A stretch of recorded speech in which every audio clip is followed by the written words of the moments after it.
Go the Distance, Chapter 23, Asphodel Meadows. She was falling. Again.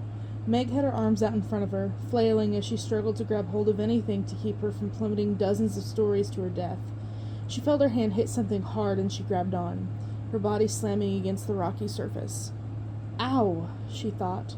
All the wind knocked out of her as she dangled by one arm off the edge of the staircase.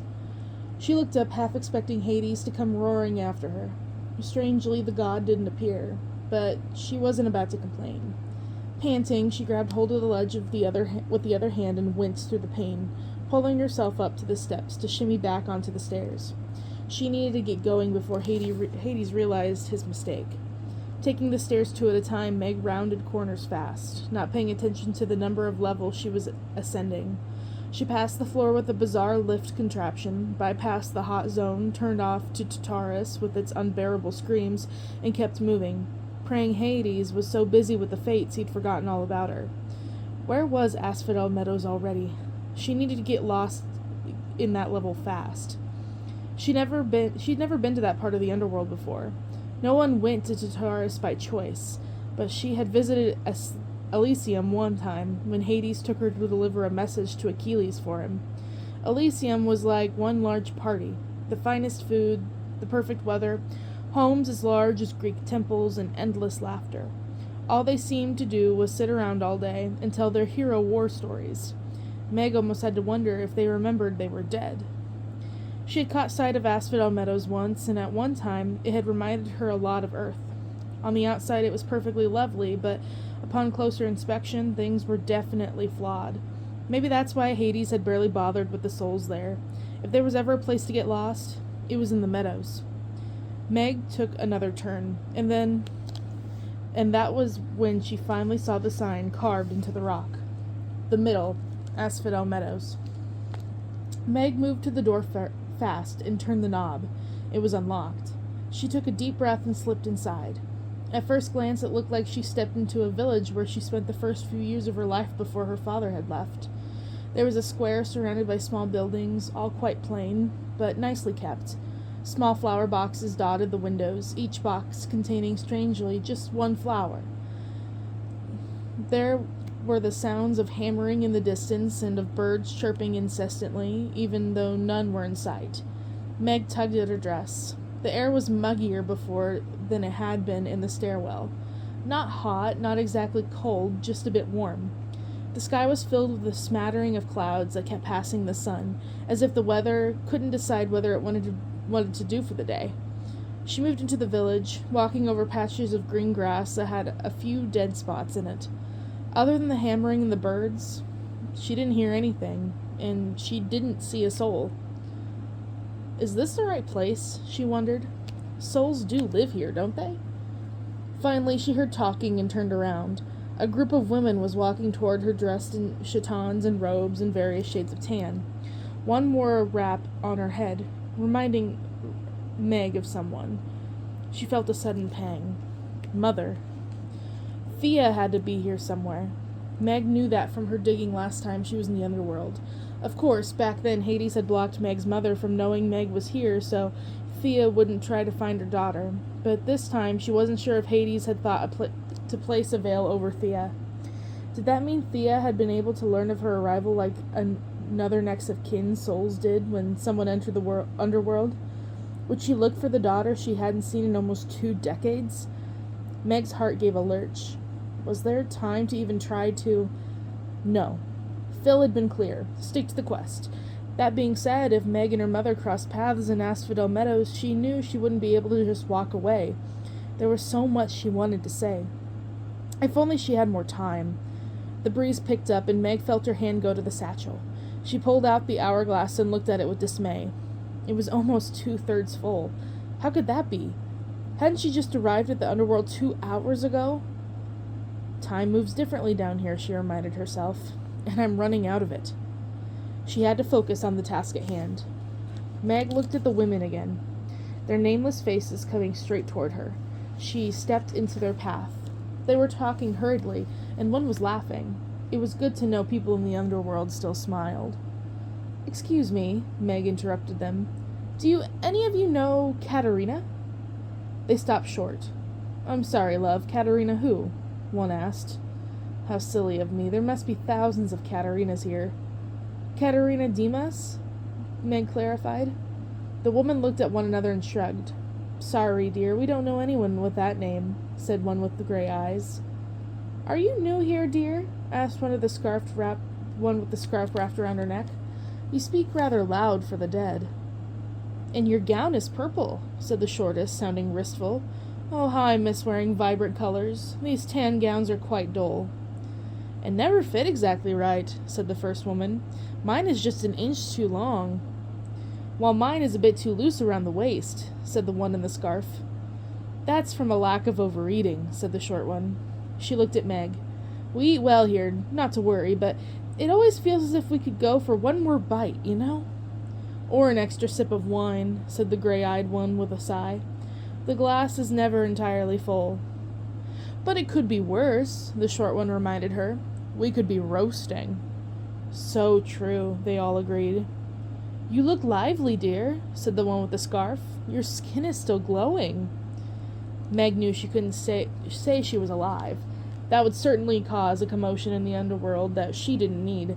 Hades would find her in seconds. That's because you're right, I'm new. That explains it, said the tallest to the others.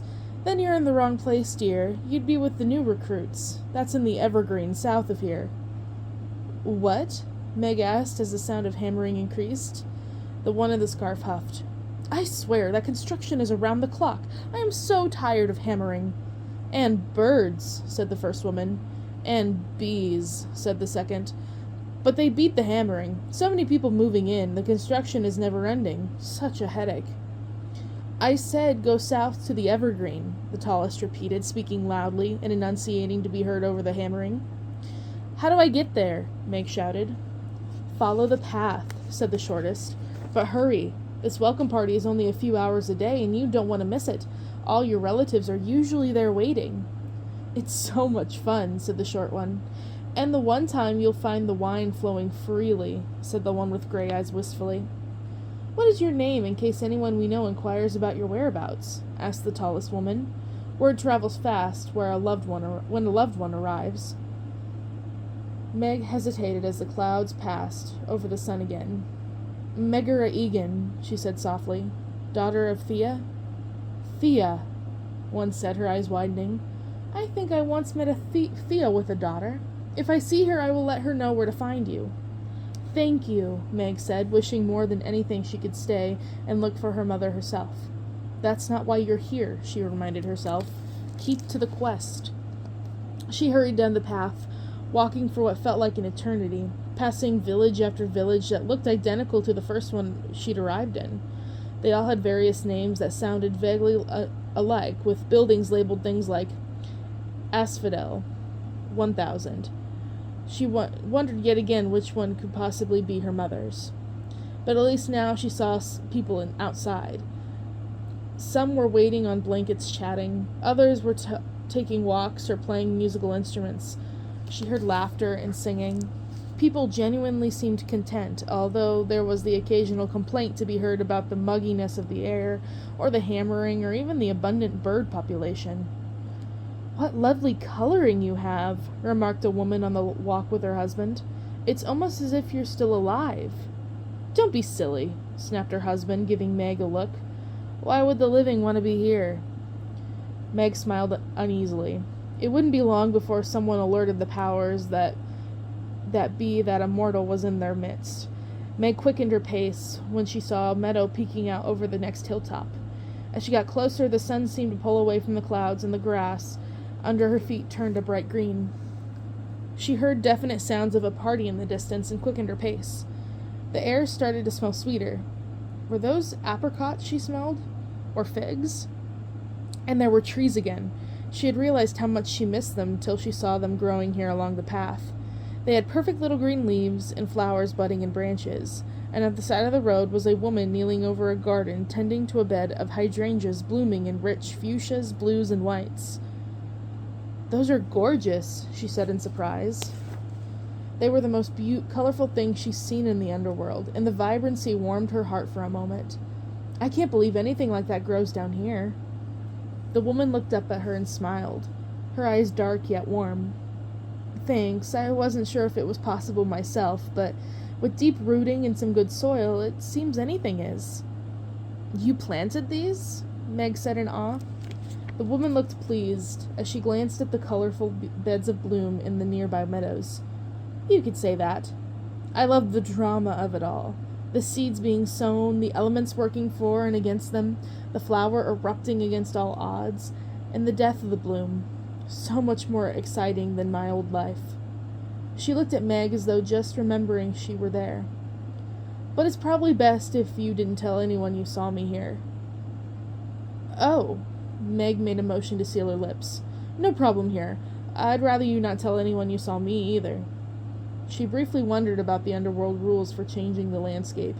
Hades probably would not take kindly to that. You've got a deal, Meg said. I didn't even expect to be here this long, the woman admitted, wiping her tan hands on her cobalt blue dress. But time moves fast. Too fast, Meg agreed, taking another admiring look at the garden the woman had cultivated. And I refuse to let anyone control what I do, she said, a new fire in her voice. She ran a hand through her black hair. I'm not sure why I'm telling you all of this. It's nice to have someone to talk to, Meg said. She never would have thought she'd miss Phil, but she did, not to mention Wonder Boy. It gets me out of my head. Exactly, the woman agreed. As does gardening, she frowned. Except this batch is extremely frustrating. This is my third time tending to these hydrangeas this week, and the leaves are still dying out. She held out a yellow stem for Meg to see. I never had this problem before. Meg leaned down for a moment, taken by the sweet scent and the beauty of the blossoms. Does this area get enough sun? Kind of feels like nothing in this place gets enough, but this spot in particular is kind of especially shady, don't you think? Hydrangeas do best in full sun in the early part of the day, and then partial sun the rest. Meg looked around the area for a moment. This bed might need to be moved further down the road, where the sun is brighter. The woman rocked back on her heels. She looked at Meg with interest as she pushed her black curly hair in the right side of her neck. You really know your hydrangeas. My mother loved them, Meg recalled. No matter where we moved, she always splurged on flowers to spruce up the joint. Her heart tugged at the thought of Thea being so near. She taught me how to prune them and make them grow. They're one of my favorites, the woman admitted, and stared at Meg. What is your mother's name? Thea, Meg said, realizing it felt good to say her name aloud again. It suddenly occurred to her that she should say it more often. We imprint the lost on our hearts, she thought. Aggius said Katerina had liked to say that. Thea, the woman repeated, inhaling deeply as she said the name. She will be happy to see you, I'm sure. You're new, I take it. Yes, Meg said quickly and felt a wave of panic. Which is why I should probably go, to go find her. You're lucky, the woman said wistfully, seemingly not wanting their conversation to end. That you can be with the person you love. That's why I'm here, but it's not easy. No, it's not, Meg agreed. Love is complicated. Exactly. The woman shook her head. She sighed and plucked one of the flowers at her feet. Living in shadows is exhausting, isn't it? Meg nodded. Then she heard the music growing louder in the distance and knew she'd already been there too long. It's nice to meet you. Good luck with your mother, the woman called. Meg continued down the path, the flowers growing almost fluorescent. They were so bright and plentiful. Buildings came into view next, and Meg immediately noticed they were as vibrant, as varied as the rainbow. In the middle of a large courtyard were several fountains spraying full streams of water high in the sky. And that was before she noticed the people. Unlike other villages, the square was flooded with people dancing, hugging, and crying happy tears. People were dressed in radiantly colored chitons that appeared to fit perfectly, and still looked almost rosy in appearance as if they were still alive, even though they weren't. Meg didn't hear the incessant chirping of birds or hammering. She only heard the sound of laughter and light. Meg felt her stomach relax for a moment, reinvigorated by their joy. The underworld could make a person feel like the weight of the world was on their shoulders. It could also make people think that no time had passed, when it clearly passed much quicker down here. It had been less than a week since the Titans' attack, but who knew how long that time had felt to Katerina? Would she still be partying and rejoicing at connecting with her family again? How long did people live in this in-between? There was only one way to find out. She would need to ask for help. What would Aphrodite say about this development? Meg wondered with a small smile. Then, what would my mother say? Meg hurried forward, joining the crowd of people who still looked a lot like her.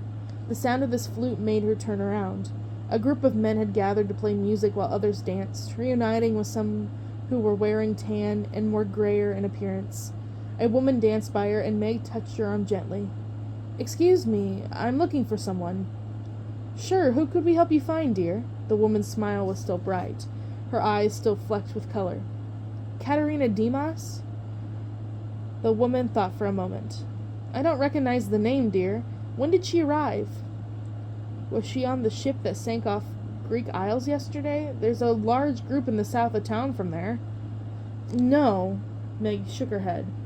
She would have been here a few days. She died during the Titans' attack last week." "Last week?" the woman said in surprise. "That occurred a few months ago." "No, it was only a few days ago," Meg started to say and stopped herself. But of course, if time moved differently down here, then the normal rules wouldn't apply. Katerina definitely would have moved on if she had been here a few months. Where could she be? "I'm sorry, you're right.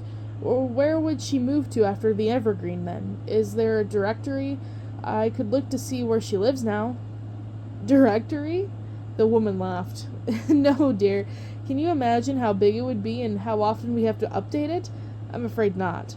You'll have to ask around, unless one of her relatives is here among the newly departed, or she signed on to be a guide like me. I get to stay here for eternity and keep my rosy alive glow, which is lovely. She looked at Meg again. "But you do look familiar." Her eyes opened wide as she scanned her up and down. "Are you Megara?" Meg looked at her in surprise. "Why, yes."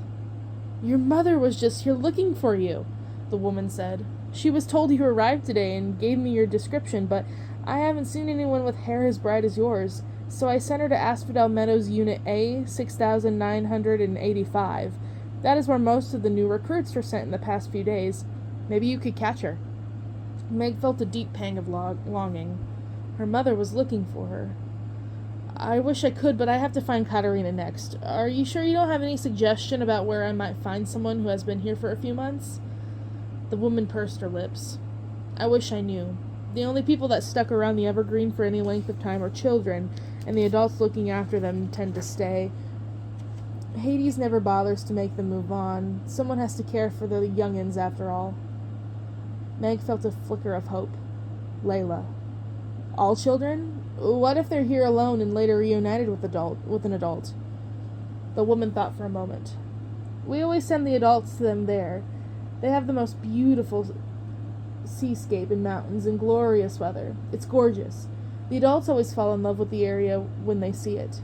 Aside from Elysium, it's the nicest place in the Underworld to be."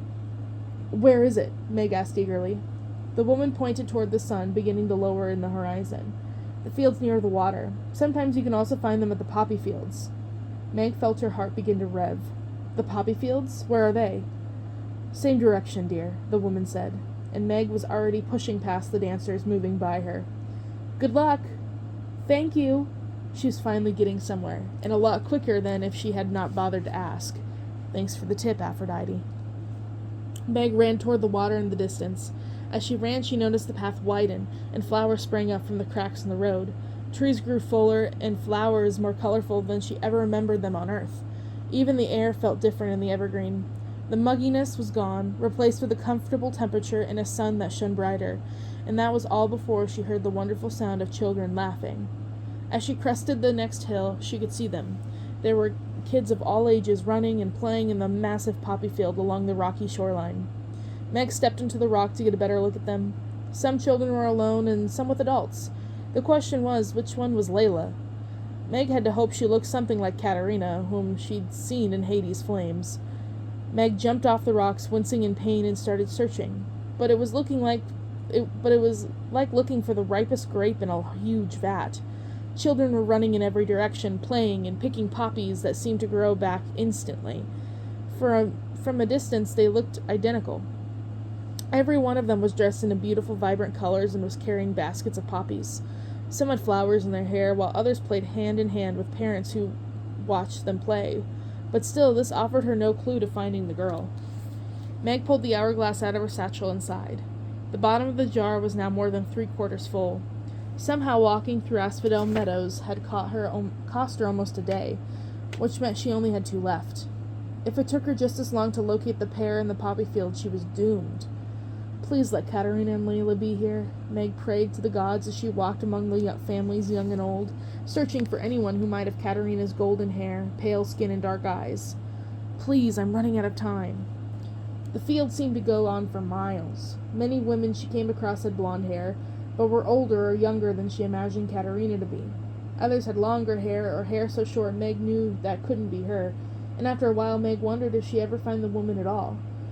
At last Meg saw someone who fit Katerina's description exactly. She was standing with a small child about Layla's age. Meg touched her arm. "Katerina?" Meg asked hopefully, and the woman turned around.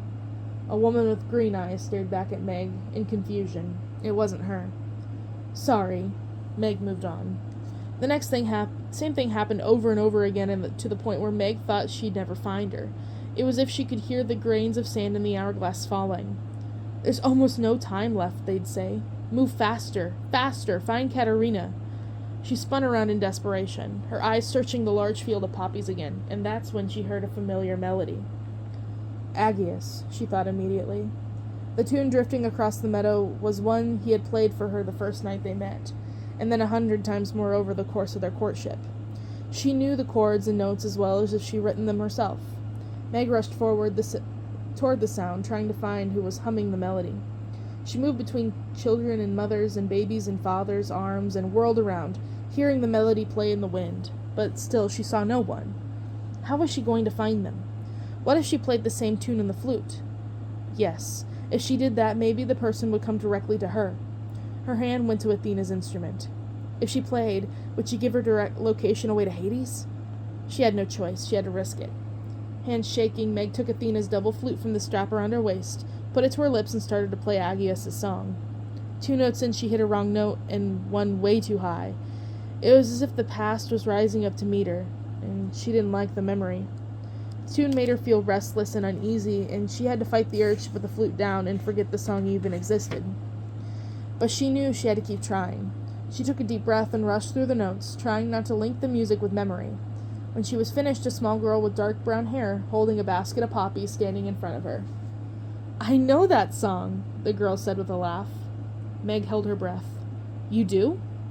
"Yes, I once heard Medusa play it to her snakes, and they all fell fast asleep," the child said with wide eyes. "All of them, at the same time." "Really?" said a small boy listening to the story. "Yes," the girl said solemnly. "I was secretly watching, but when Medusa caught me, she woke up her snakes, and that's how I wound up down here." "Layla likes to tell tall tales," Meg reminded herself. "Layla?" Meg whispered. "Yes," the child smiled. "How do you know my name?"